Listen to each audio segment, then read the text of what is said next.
Your loins, ladies and gentlemen, here's something that's totally true. The Sexy was back in the country this week and I had the chance to hang out with him. Ow! Justin Timberlake might just be the coolest man on the planet. First a Mouseketeer, then a boy band heartthrob. Now he's the world's biggest and most respected pop star, with everyone from Madonna to Mick Jagger lining up to perform with this singing, dancing, piano-playing sex machine. In the middle of his future sex love show tour, Justin invited Rove to drop by the Sexy Back Lounge for his only Australian interview. I want us to try to sit as awkwardly as we can during the whole thing. How about if I sit like this? No, you have to. Yeah, perfect. And I'm just going to do that. I'll just sit like this. I'm going to make perfect. I've never seen a working bar at a gig before. I think we have the first. I think we have the first working bar on the floor as part of the set. How do you find it when you're performing to have a bunch of pissed idiots around? I love it because I suddenly become way more entertaining to them and they suddenly become way more entertaining to me. So after 100 and something shows, you know, it's kind of fun to look out in the crowd and see someone, you know, off their guts. You've been working on that Aussie accent because I noticed you're pulling it out during the show. It works really well. I haven't fully perfected it yet. So if you've got guys here with alcohol, girls here with alcohol, and then you're dancing around the way you're dancing around, do you find that some of the guys get a little bit jealous? Tell me how they got that pretty little face on that pretty little brain. There's a moment in the show when you break out the moves for the first time. No. And every guy in the audience loses his woman, just like that. No. He does. He totally does. No way. Oh, rubbish. No way. As if you're not sitting there going, No check way. this out. 3, 2, 1, Timberlake. Listen, is that what it is? I don't find that at all. You know, I find that everybody at the show is just having a blast. You know, I see people making out in the crowd and That's great. Yeah, it's awesome. That's when it kind of, yeah. And what I like about it is it's like a club on the stage as well. To the point where you guys even do a shot on stage. We do. What did you have? It's tequila. Man, I can't do tequila. No? It's too much for me. Tequila and Sambuca, it's just bad news. Yeah, Sambuca, I'll go with you on.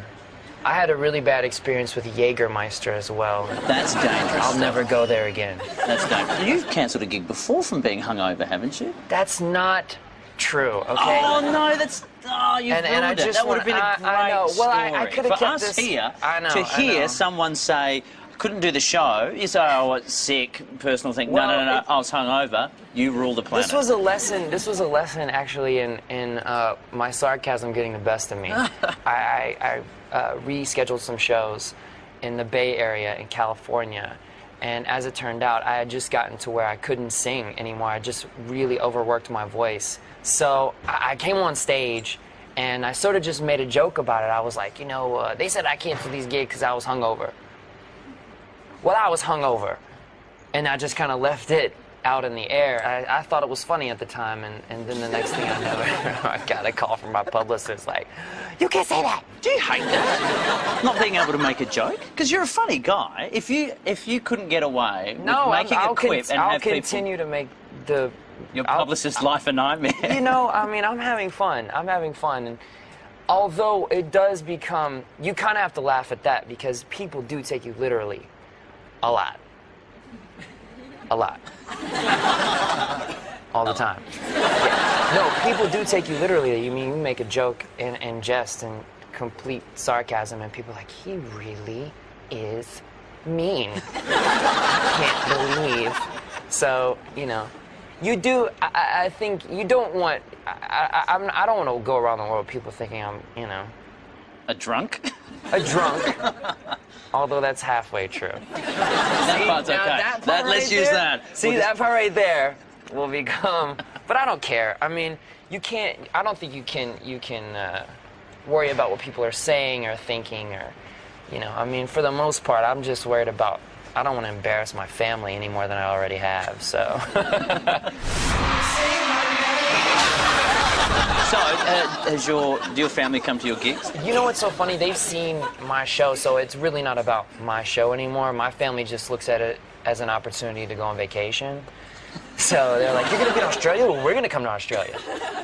And they probably, you know, they'll show up for like the second half of the show or something. And they're like, we were sightseeing, you know. So, and I love that, you know, by all means. They supported me for, you know, 20 years. I'm kind of in debt to my mom and dad, so. Hey, how's your golf game going at the moment?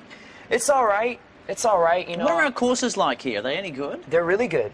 They're really good. The last one I played was the Royal Adelaide, and she's seen the pictures, and it's weird. I kind of feel like I'm on the PGA Tour because every time I put a ball in a tee down and I'm setting up a air, and I'm like, and then you look over behind a tree and there's some guy with a lensless long in his head. How are you meant to play like that? You're not meant to, Rove. That's the point. Oh, I see. Of You're course. Not meant to. But it's all right. It's no big deal as long as he's not running out in the fairway and getting in the line of fire. Now it was. But funny enough, I think if with my game, if he stands right in the middle of the fairway, he's probably safe. So was it in Adelaide that you got attacked? Attacked By the magpie. You were talking about the magpie. No, that was in Brisbane. Was it really? That was in Brisbane. Yes. Have you ever for my life. experienced anything like that before? No. No, they're the dive-bombing gangsters of the air. Hey, Justin, I would like to give you the opportunity to win $20 in 20 seconds. Right. I saw your show. I actually was, on my day off the other day, I turned the TV on and I watched your show and I saw someone do the 20. I mean, shouldn't you turn this game into, like, who would you turn gay for? Pretty much. That's start the clock. Do you take stuff from hotel rooms? Absolutely. Have you ever forgotten your mum's birthday? No. Where do you stand on manscaping? Manscaping? Manscaping. What is manscaping? Stop the clock. Look, I'll be frank. Keeping your pubic area nice and clean and okay. neat. I think it depends on the manscape. If you have sort of, like woolly mammoth syndrome, I think maybe, you want to think about it. But I'm not particularly fond of looking. I'm not particularly fond of looking like I looked when I was 7 years old. That's a good call. That's a very good call. Start the clock. Complete this rhyme. Roses are red, violets are blue. I'm Justin Timberlake, and wouldn't you like to be too? He's so modest. He's so modest. What do you use the internet for? Porn. I'm kidding. Do you vote in presidential elections? I do. Ever been caught picking your nose in traffic? I'm sure there's a picture of me somewhere picking my nose. And drum roll on the bar. Is Justin Timberlake. Who would you turn gay for?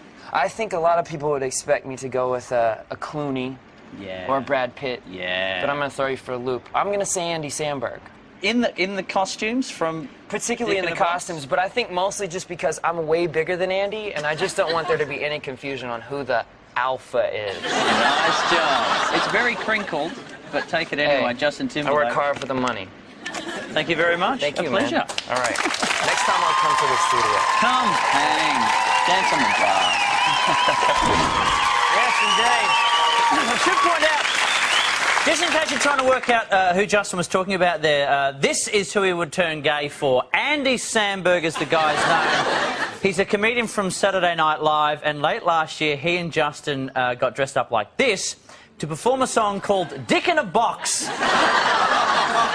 As you can see, that's pretty much what it's about. If you haven't seen it, YouTube it and thank me later. Okay, let's do the plug. This is it. Justin's tour continues across Australia. If you're lucky, you might still